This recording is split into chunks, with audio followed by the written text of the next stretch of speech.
order so we can hopefully have a short meeting tonight.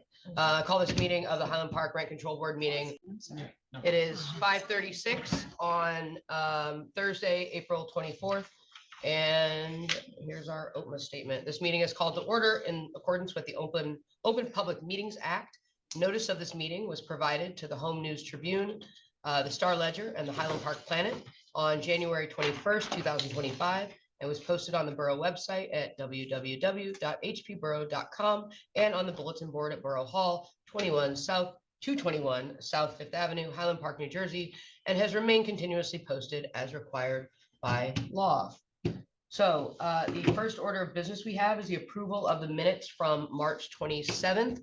I think there may be some motions to amend here. There was a correction, I think. Yep. Yeah, I had a correction. But so motion to amend. Second. Do you want to say what it is? It stated that I included 3 families and it was only owner occupied 2 families, of which I don't know how many there are, but I doubt that there are more than 20. I apologize about that. So this is for the section under exemptions, right? For single family homes, it's owner occupied 2 and 3 family apartments, but you had just wanted 2 family, not 3 And families. not 2 families, only owner occupied 2 families. Owner occupied 2 families. Got it. Can we get that? My good friend Jared thought that I included myself in that, but I am not an owner occupied 2 families. Right.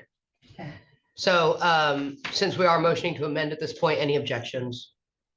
That's fair. We were all here. This is the minutes. Wait. we're Wait, talking there's the about. minutes. Yeah. Yep, there's So the you're minutes. gonna amend the Minutes. To reflect, because we Correct attributed the 3 families to correction. Diane, and she's saying Right. that wasn't what she said. Okay. Any objection to this amendment? Okay, see none, motion carries. So we will have that amendment to the minutes. Any other amendments? All right, see none. Can I have a motion to approve? Motion to approve. Can I get a second? Second. Hi, sorry I'm late. The traffic was, Yeah, we just started. you know, it's Murphy's Law, right? Like I left, I was like, oh, I gave myself like 45 minutes to get here and I was only a 20-minute drive. So of course it took I am 55 minutes, you know? walking Murphy's Law over here. So, All in favor of approving the minutes from March 27, 2025? Aye. Those any opposed? Abstentions? I'll abstain. Motion carries. Approval of the minutes from March 27th have been approved. So we have no resolutions on the table. This moves us to our only order of business for the night besides public comment, which is discussion of the memo that was written up that includes our recommendations that we had discussed from last time. Most of us were present, but if others have comments that maybe didn't make it into this memo, I think we want to take a careful look at it. Hope everyone was able to do that before the meeting. And then Jared, give you a chance to weigh in since you were not with us last time. So I will open the floor to any discussion on this memo.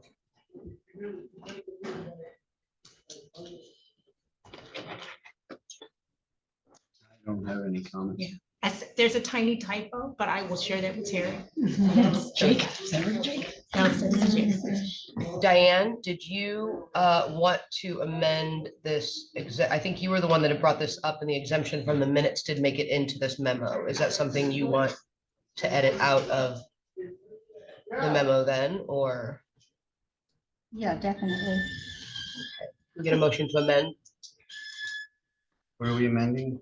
So the same thing that was in the minutes that Diane just amended what she had actually said in the minutes. It was reflected here in the memo too, and so I'm offering her an Oh, with the opportunity. memo? I don't have the memo from me, so it also. The memo is right there. Oh, the memo, but not, the memo is different than the minutes, right? It's different than the ordinance. This is just the memo. Mhm. And the memo is going to, The Borough Council. and we're approving this Giving it to memo. Stephanie.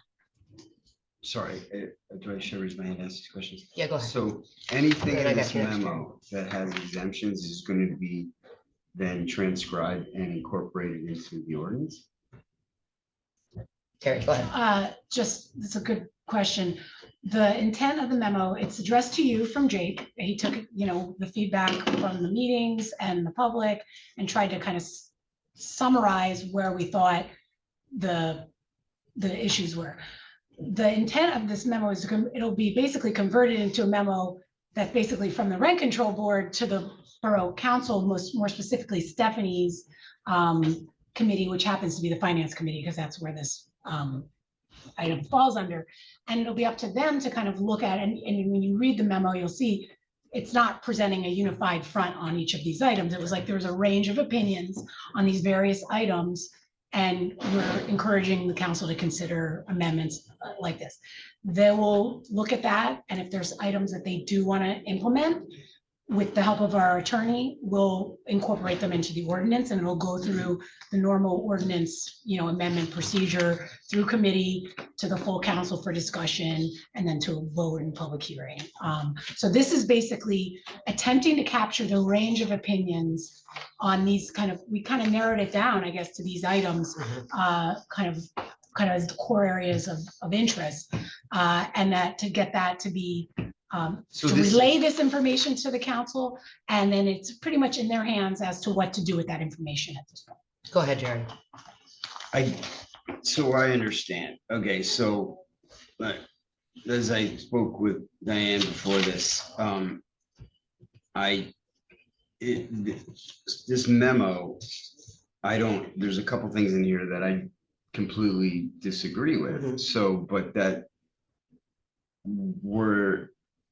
I can put any exemption or idea I want on Yep. here, like as an individual board member, then that gets inserted into the memo, which then gets brought up. It's not, we don't all agree on Right. what the exemptions are. We decided since it's not our job to make the policy, we decided that rather than trying to come to a consensus here, which doesn't make sense because we're not the council and we're not the ones that are making that we would share, not just ours, by the way, but also public comment. We have members of the public here that have spoken at multiple meetings, and we made sure that those what was expressed in public comment was also reflected in this memo that will go to the council. So thank you to those of you that have shared in public comment and know that we've heard you. This memo is just essentially a dictation of the conversations and the ideas from the. But in nicely summarized, thanks to Jacob. Yes. Summarize, I wouldn't call it dictation. Right, it's not Comment. dictation. There's a May comment. I'm sorry, so just to kind of clarify, so, and because they're really spot on. All we're doing is making recommendations and trying to inform council of what the board is receiving, whether it's from the board members or from members of the public. So if they choose to make a change to the ordinance, they can take that information and then apply it to whatever process they go through, if they decide to make a change to the ordinance or not. So effectively here, all we're saying is we're trying to put a document together that allows the council to know what's been discussed in this body, right, wrong, or indifferent, agree or disagree, what the public has brought to us. And then the council would then still go through their process of if they choose to change the ordinance, which they may not. Many of the things that are in here are already reflected in the ordinance anyway. So they may choose to do nothing, but this is just an informative piece for them so then they can take an action if they deem necessary. Jared, did you have any follow-up? A lot happened in last week. I missed last meeting. I know you missed a big meeting. Apparently everything that I completely disagree with made it into these exemptions and control. Right, but know that these are that's why we also wanted to make sure that we gave you an opportunity to add things to this if you wanted to. I'm not gonna let you delete stuff that other people said because those still go in there, and that's the idea of putting all sort of the range of ideas in there. But to add to it, I think would be completely fair and well within your rights as a board member. Well, I guess going through it really quickly, and I'd be opposed to 2 and 3 family, even owner occupied. You're setting a precedent. Why would some, if we're gonna do a rent control to protect the residents and the renters in this town, why are we carving out special particular size buildings for residents? It doesn't make any sense to me, and frankly, it sets a bad precedent, right? So if we say, oh, well, this doesn't have to be in, but this does, then what justifies what gets in?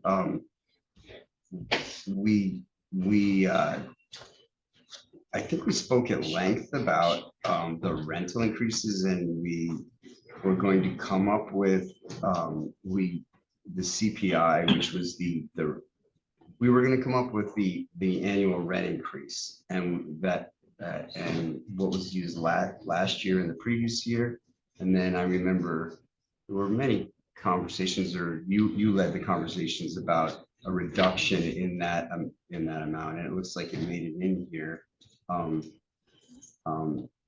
And I just do someone like myself, besides I'm okay, I'm all for rent control, the CPI, if it's from New York City or from Philadelphia or from a region around here, the way it's calculated.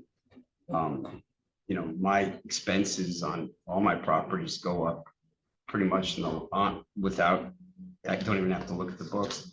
10 to 12% a year is what my expenses growth on all my properties, including real estate taxes from Highland Park, utilities, my payroll has gone up the same amount. So for 3%, 3.5%, while it even seems it underestimates what actually we're all experiencing in terms of inflation.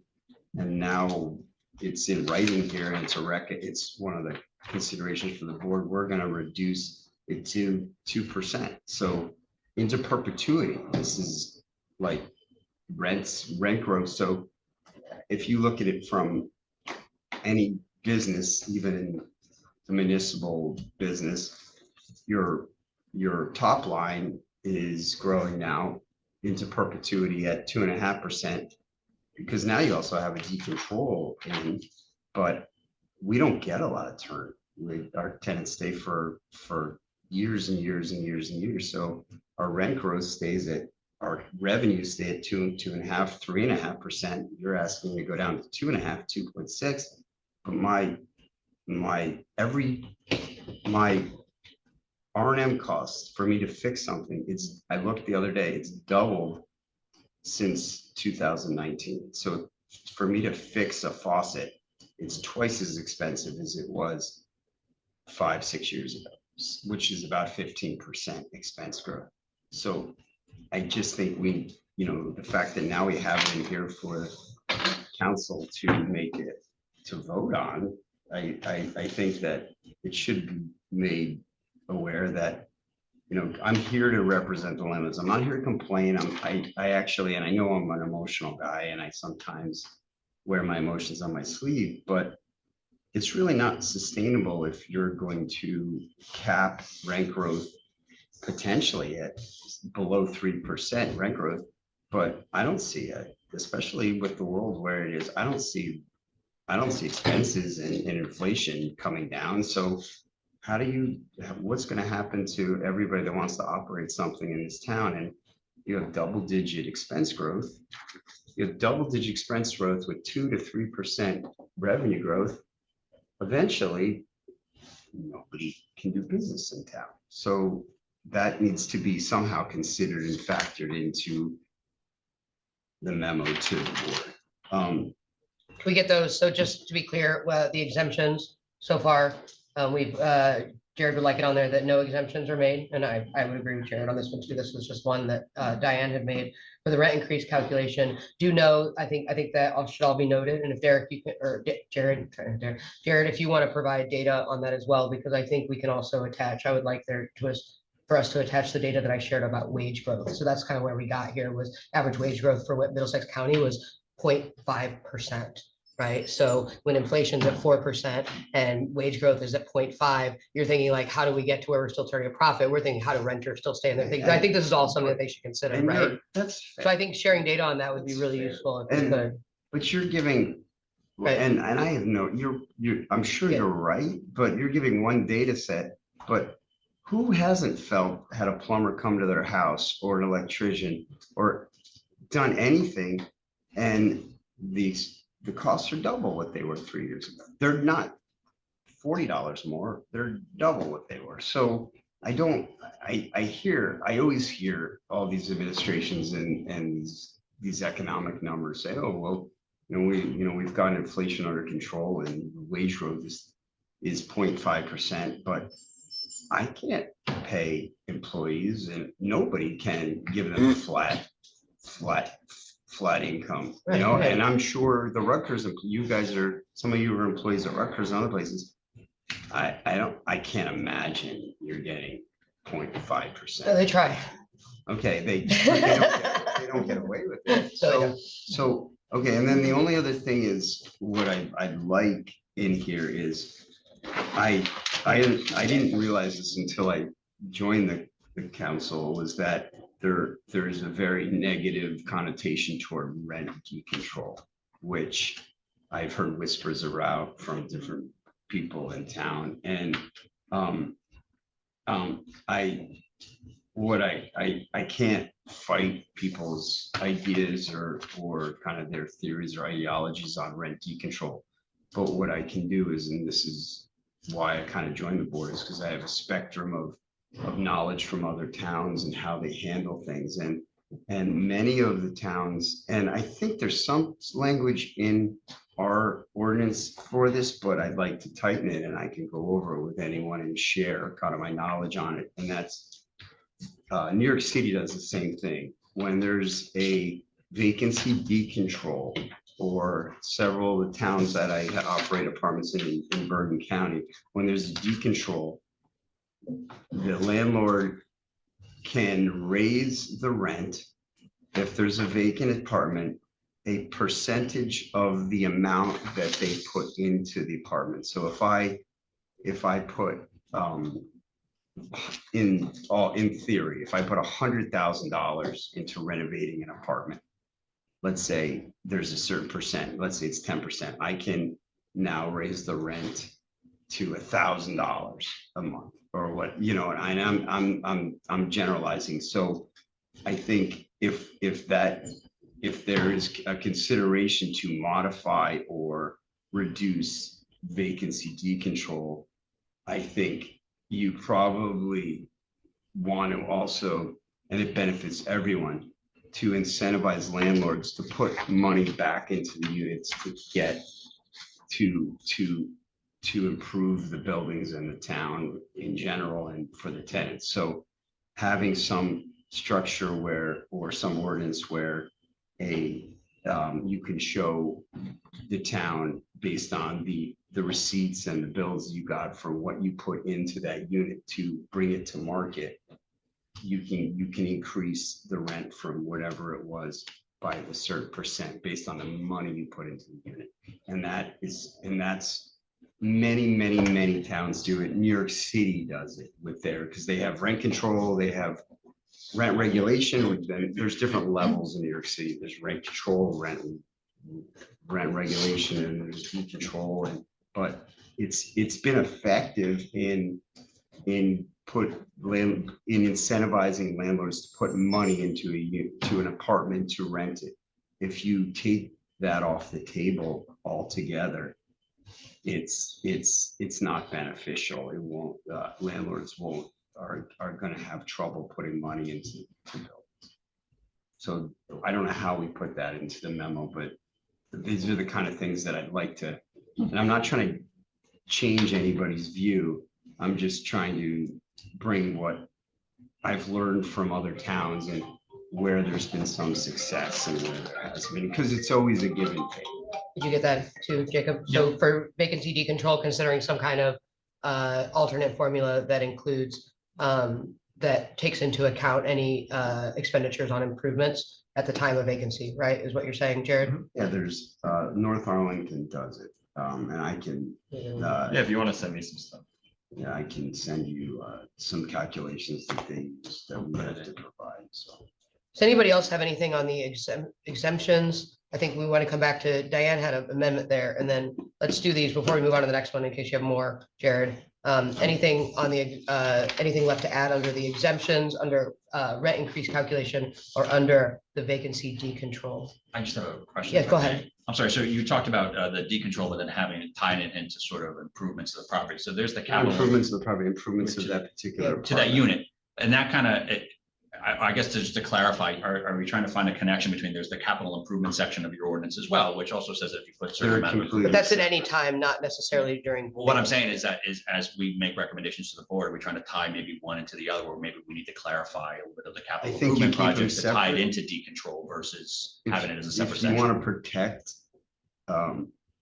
if you want to protect it, not protect the town, so there's no ambiguity, which doesn't help me as a landlord, but I would tell you that separate them. So you have capital improvements for exterior roofs, windows, Mhm. and then you have a whole separate capital, not capital, but renovation budget and what you put into a particular unit that will benefit that tenant and what will justify a 7% increase or a 9% increase. Look, I gave you granite countertops and I put a beautiful shower in for you and it cost me $3,000. I can get $75 more rent on this unit.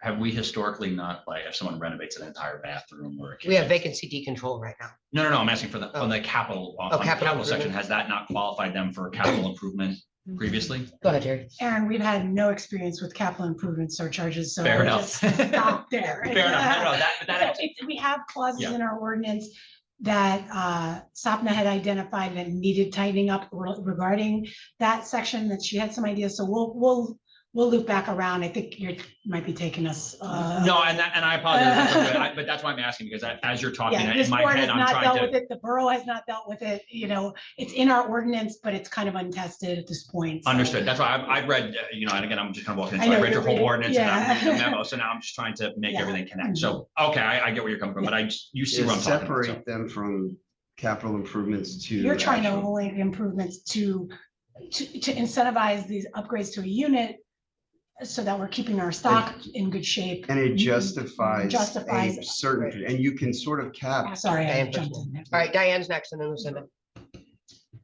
Oh, well, I do want to respond to some of the things Jared said, that there are more expenses, taxes are higher, fees are higher. We pay, Which one is this on? Which one are we speaking on? on increases. The rent increase, okay. The fees for a CO are something like $150 now, where, they used to be like 25. Yeah, you worked there, they were 100 or 25. Yeah, Order. so fees are higher.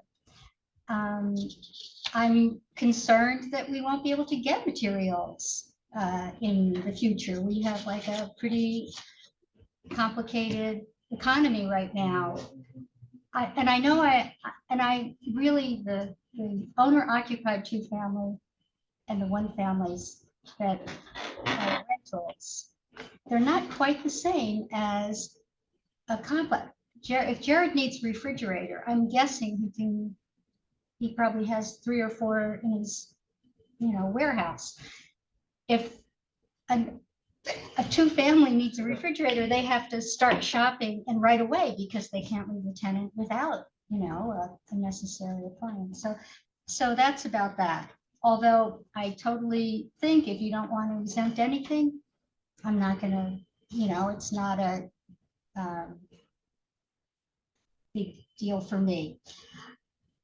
The other thing I'm concerned about is the lack of maintenance that can happen if people stop, if the rents are too low. So right now, Highland Park is surrounded by rental properties. Single-family homes are a little hole in the donut. All around us are garden apartments and rental properties.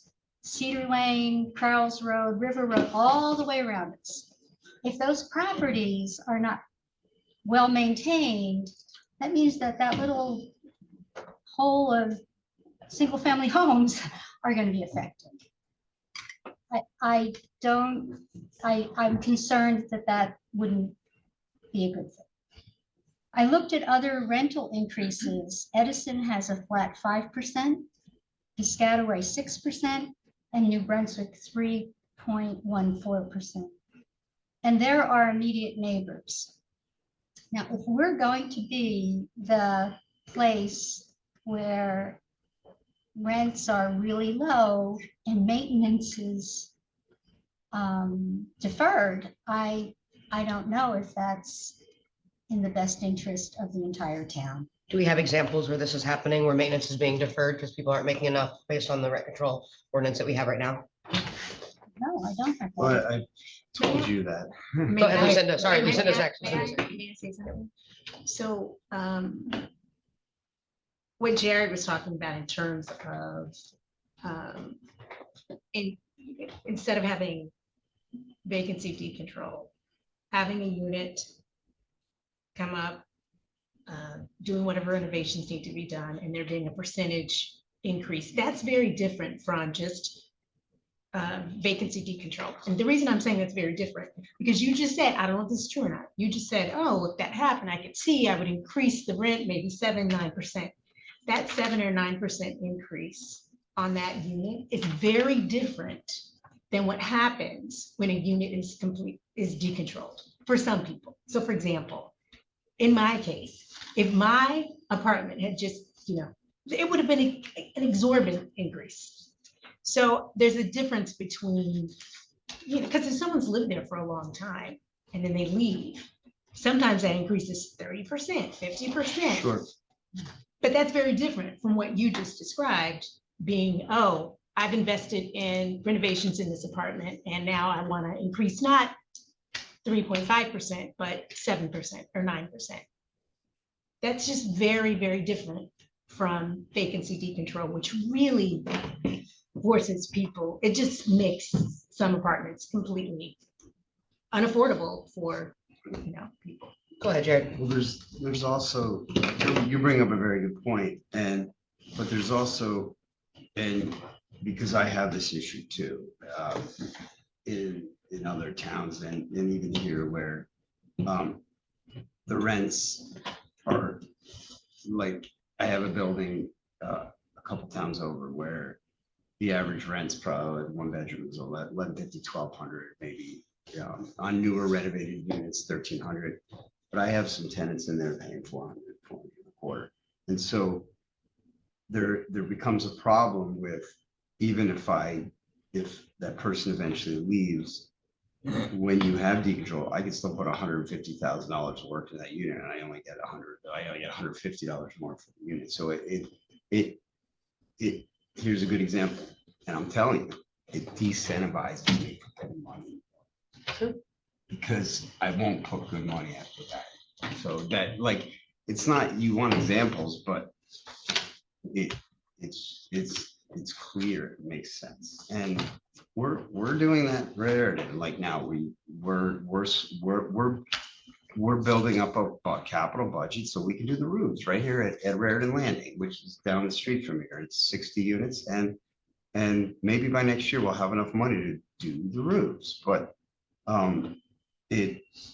every year it gets pushed out a little bit. And also, I'll tell you, there's 4 buildings there. Each roof costs about $35,000 to do.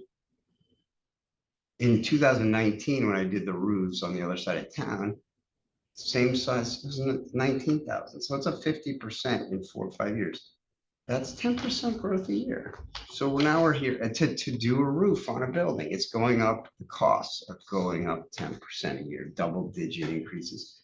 And somebody here is proposing a 2%, 2.5%, 2.6% top line increase. So now you want to cap the increases, but even Highland Park, okay? Highland Park had a tax reassessment on the commercial, on everybody, but we got hit pretty hard. Our taxes went up 50% since the last assessment, okay, okay, and you say, okay, well, it's been 6 or 7 years or whatever it's been since the last reassessment, or maybe longer, but I also get my taxes go up 5-6% a year just because I work in my own properties in town.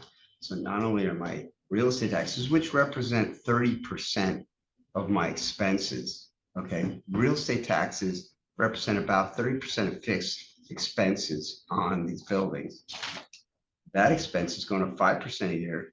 And then I got hit with a reassessment, which was almost 50% increase. So my 30% of my expenses on my buildings is going up 12 to 13% a year. So now, and I'm here and I'm trying to work with you guys, but Highland Park has got me by both sides as a businessman in Highland Park. You're charging me 13% expenses on real estate taxes, and now you're capping me at 3.5%, maybe 2.5% on what I can make on my income. Hold on, we got Oh, Terry sorry. first. and Oh, then- I'm sorry. Yeah, I go thought you said. Mine can hold on. Okay, go ahead. Do you have a number in your head? No, well, here's the story. I have met them, there's over half of, I think roughly half of the towns in New Jersey municipalities have rent control. I'm not arguing with rent control. I think it's fair. I think it's also fair that if you want to do decontrol, you give me a chance to increase the money, put money in my building, and I can raise the rents. You mean vacancy control? Vacancy decontrol. We have decontrol now, which means you can raise it however you want. That's Okay, decontrol, vacancy control. Vacancy, no, yeah, or whatever. Okay. I think if you want to use a number that we got from New York City or from Philadelphia that says, okay, on average, everything, you throw it into a pot, and we're finding out that the CPI, the Consumer Price Index, what it costs the average person is 3.5% a year. Okay, that's fair. But why are we then saying, okay, and Diane said something that made a lot of sense too. And why are we now going to be, okay, let's go down to 2.5%. Like it's like arbitrary. It's like, it's not even being a low cost provider. She's not wrong. Eventually, and I know you said you want proof, but proof. No, I just said data helps. Just look at my emotions when I see that. I'm okay. Okay, I came here and agreed to be on the board, which I knew you guys were going to put rent control in and start enforcing it. And okay, 3.5% CPI, that's understandable. It's justified. That's what a lot of towns in New Jersey municipalities do. Okay, but like anything else, then it gets a little bit more, people try to squeeze more and more and more. And now we have a recommendation on here to go down to, there's a 2 in front of the rental increases. When is the last time anything in this country only went up 2%? Terry, I'm gonna put you back on Okay. stack, and then I put myself on stack, and Lucinda, then Stephanie. And I just want a quick response, which what you're describing is exactly what it's like to be a renter and a consumer and a laborer, like right now as well. And so I'm feeling your pain also, all of us are. And so this is not suggesting, by the way, that it goes down to 2%. This is suggesting that it's a percentage of CPI. It doesn't have to be 75. That was just a number that we had seen in other rent control ordinances, to consider wage growth as well. And I understand that your profits are dropping as these hold on, let me finish, Jared. You have to let me finish. As costs are going up and your ability to raise those rents those are converging, and that's less and less profit. And also as wages are being sticky and prices are going up, that's less and less we have to spend. And what I'm suggesting is not even to split the difference with wages, but also not to split the difference with your profit, that we're both splitting the difference here in a way that you're still turning a profit, but also people can afford to live here. And that's the behind this. I don't think it has to be 75%. And this doesn't mean that we're sticking it at 2%. This means that we're considering the fact that wages are sticky relative to price growth, and that we want something that is a percentage of that to reflect that acknowledgement, so that we don't displace our working class community. That's it. And so I understand the pain that you're describing right now, because we're all feeling it and what we have to pay for. And so that's the consideration that we're trying to put in here, is that we don't want to put our landlords out, but we also don't want to put all of our renters in our community out as well. And I'll put you back on stack because I can see you want to talk, but Terry was next if she wants it, then Lucinda, and then Stephanie. Just really quickly, it's just going back to what you mentioned around the North Arlington, I'll call it, kind of approach to not full decontrol. One thing I know I read in that guidebook that we shared, the survey of towns in New Jersey who have rent control, is there are some places that also have kind of a 10-year or some kind of limit to basically address that situation. You mentioned that $400 a month tenant that you've been with for 20 years. They leave, it would be full decontrol at that point, because they've been there so long. It would be a chance to really get the equilibrium back. So we will happily, and what I was just gonna offer is, you sound, every time you point and you go, and you added this, and you're just like, part of it was you just weren't here, because your points would have been in there too, and so we'll certainly add in some of this feedback. And again, this is just considerations for the governing body at this point, so having this perspective is helpful. So I just want to remind you, it's not like set in stone, any of this, it's just, but these were good and thoughtful points that were raised that we wanted them to be aware We're of. sending both, Jared. We're Yeah. sending my suggestion and Exactly. yours. They're both going. And Stephanie's here and she's hearing all this. Yeah, also Stephanie's here. Lucinda, and then. Yeah. Jerry said, I was gonna say, Jared, you have your opportunity, it's gonna go in here, you know, it's not like. it's Jacob's not- got all this. So, Nailed it. Yeah, thank you. Stephanie, I just wanted to as well remind everyone that we do vote on every year the CPI. So if one year it's 3 and then the year is 5, that's It's you recommend that every year to council, and then that's another, discussion, and then we vote on that. So that's an annual, it could It's not set. change. Yeah, it's not like for the next 5 years. Council could take in consideration everything that's going on nationally, tariffs, this, that, blah, blah, blah, what's going on, and say, hey, maybe we want to change and maybe we don't want to take rent control. So, all of that being said, nothing is set in stone with the CPI as well. And also taking in consideration what you said, right? We also control the budget, right? So what we went up this year, we also, with the code enforcement fees, I did ask that portfolio to kind of look at those fees and too, but yeah, you're right on that part, so. others on those first 3 items. Diane, did you get yours in there, your amendment? Are we just gonna change that, I guess, since this is kind of a working document right now? So you have Diane's amendment to the minutes are gonna be reflected in. The minutes. Okay, I just wanted to make sure we have that in. We have a few more categories of things. We have the just and fair return. Jared, we had a closed session on this, executive session, and this is what came out of it. So this is what you've already seen before, I think. The role of the I administrator. found the typo, by the way. The role of the borough administrator too, this is one that has to be changed, I think, Yeah, right? This just is that's like, one that our attorney had said is wrong, that we have to fix, and there's an inconsistency. it's not Terry's job to do, It's inappropriate for Yeah. me to mitigate, to be intervening in those harassment This is complaints. a court It's issue, court's issue. And it's correct in one portion of the ordinance and it's incorrect in another. I was gonna say, I think in the ordinance it says specifically you have no role in that. But there's And another there's another section part that that it says that does, it's all and the so law. we want to go with the other way. we need to harmonize that. Yeah, Yeah. so Between that's, the this parts. was also just, some of these things were not controversial, but we just figured, let's just put it all in one place.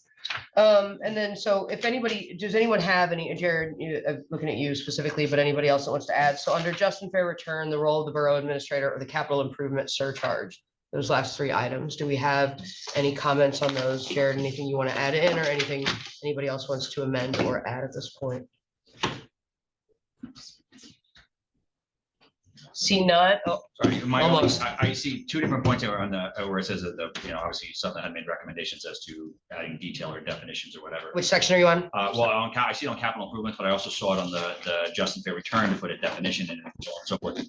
At some point, I'm happy to propose any kind of language or definitions that you all want, but it may, as we talked about capital improvements earlier, and that's why I brought it up, was some of the things that were being discussed in my mind were capital improvements that may have been rectified under a different portion of your ordinance that wouldn't, and so as we talk about, whether, we want to allow people to re-rent and go back to market rates, those capital improvements may allow them to get the surcharges that kind of close that gap too.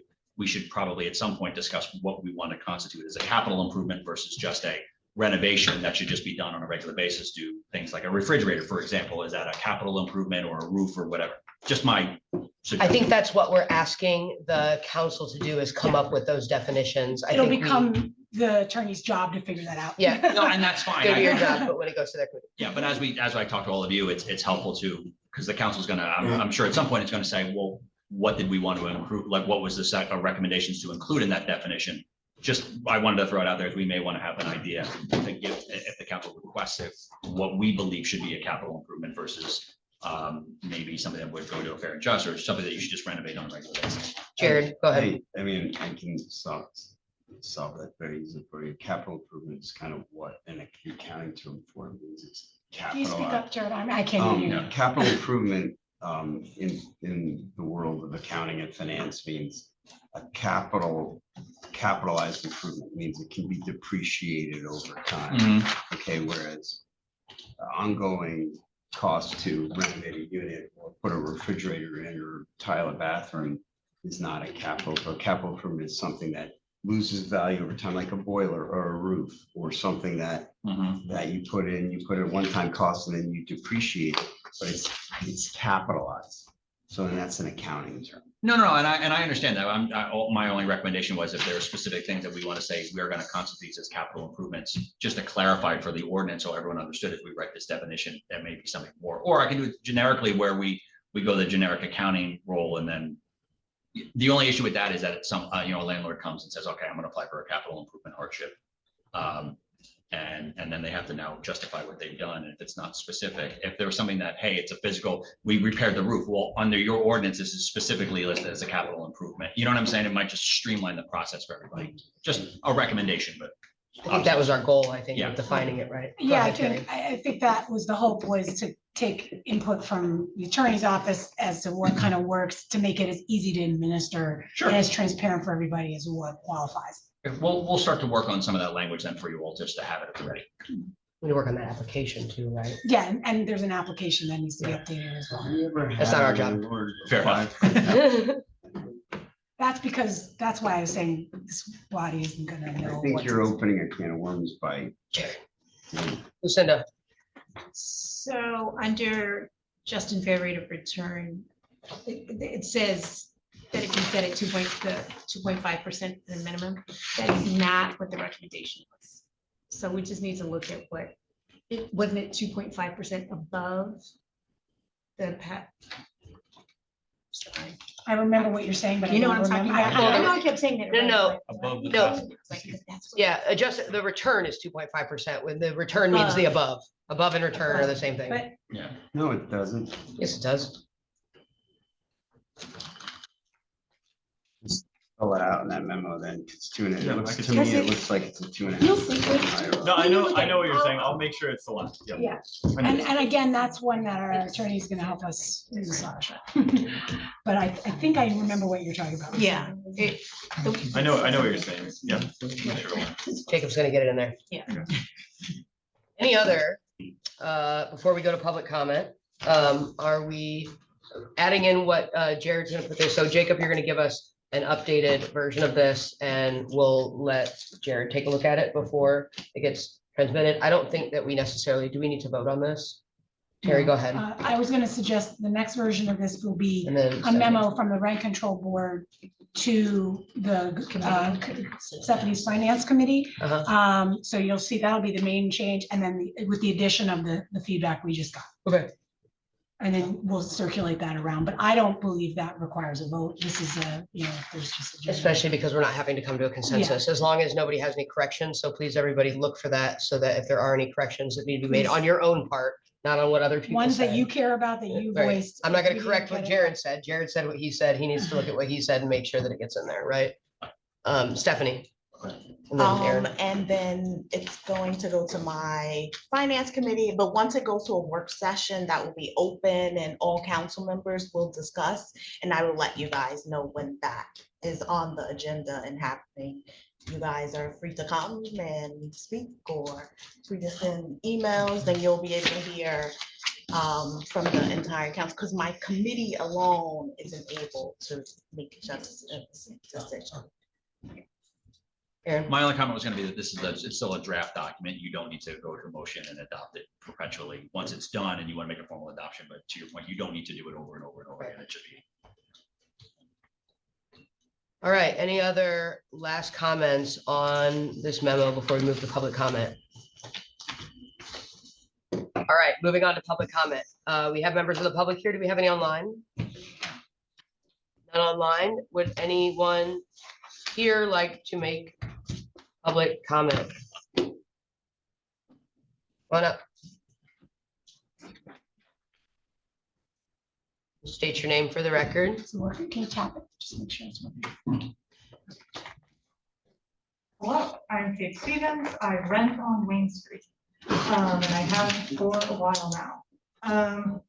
There's a couple things I wanted to mention.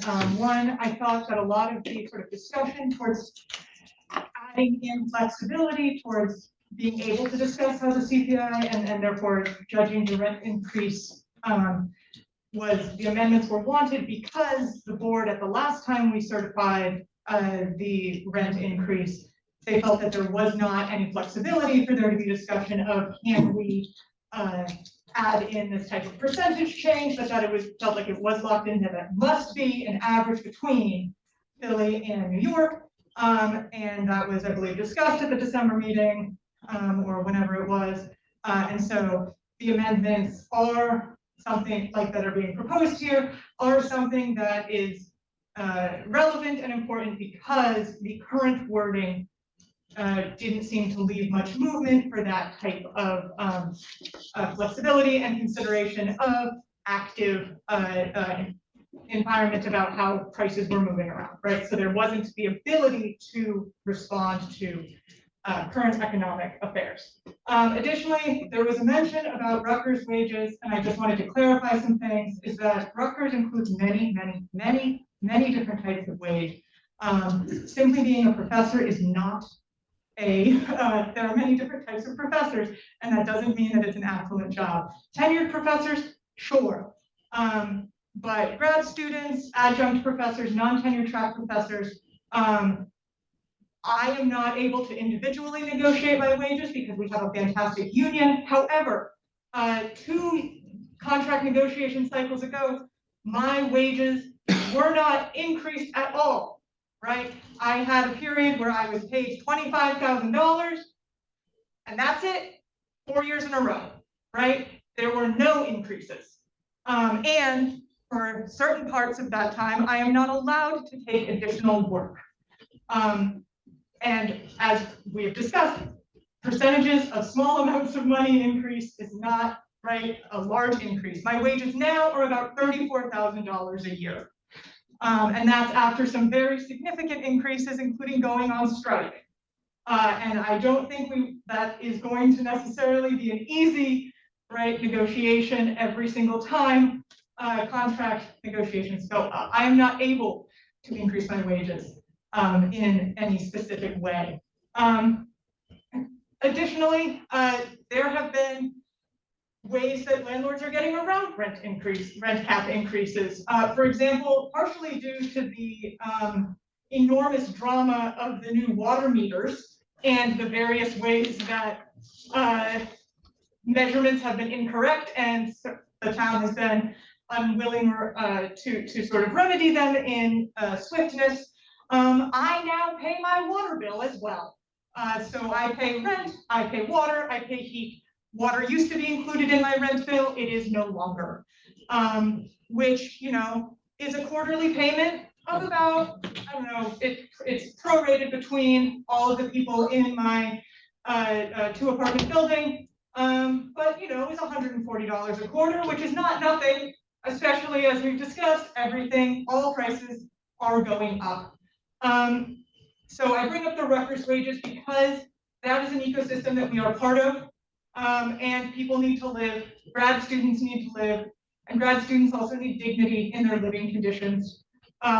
We're adults, we're people with lives and jobs and pets, and if things keep going up and amenities continue to be taken away, that's degrading for people who live here and are part of the community and want to be part of the community and live here and be part of this town. Thank you. Thank you, Kate.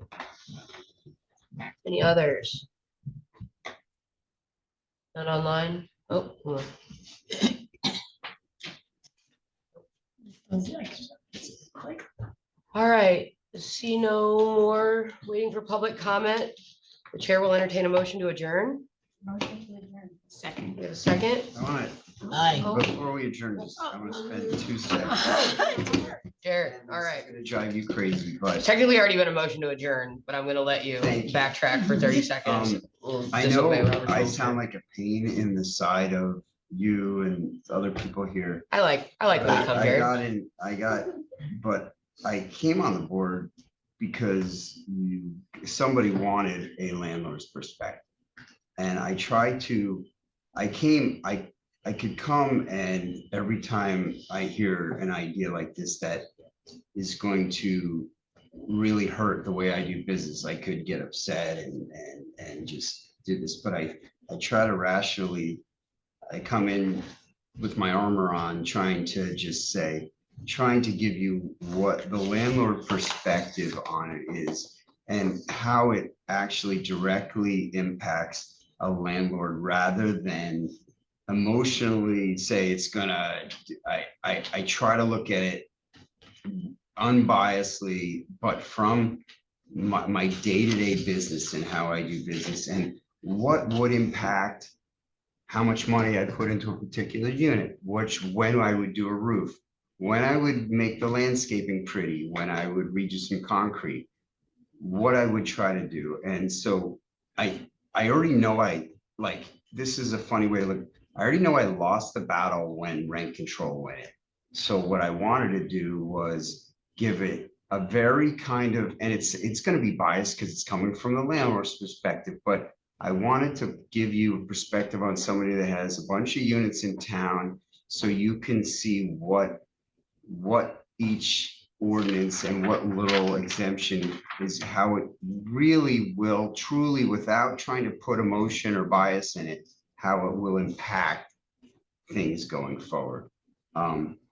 I'll stay on as long as I feel like that you're listening to it and that I'm making a slight, at least making people think about it before they decide to put 2 or 1 or 2% rent growth or get rid of the control or just stuff like that. And until I can feel like I'm at least letting you think about it before you come. I get it. I understand what the resident said about Rutgers and she's a grad student and sorry about that. They's a grad student and on a very tight budget. I get all that. But it's not, the problem is it's not about one person. I hear so many different things every day. Yeah, we have to, when we make these decisions, we have to make it an aggregate, and it has to be a compromise to make sure the residents and the renters in town are protected and regulated, and the landlords are too. But you don't have to make it a screaming home run for the landlords, but you have to make it so they can operate and want to be in town, or at least be able to operate in town. And just like for everybody else, my job gets, I'm not whining, but it gets harder and harder and harder every year. And I'm not lying when I say with 15% expense growth, and apartments have, you can look them up online, margins on multifamily units is tight. If you cap it at 2 or 3% the revenue growth, and you continue to grow expenses above double digits, you may not affect it now, but in 3 years, you're not going to be able to attract anybody to put any money into the buildings. And that's all I can say. Jared, I want to tell you that even though you and I disagree about a lot, I think we do so well. And I think that I speak for everyone, I say that we all value everyone's opinions here, including yours. And we appreciate your participation in this board. Now, the chair will entertain a motion to adjourn. Second. See no objection, meeting adjourned. All right.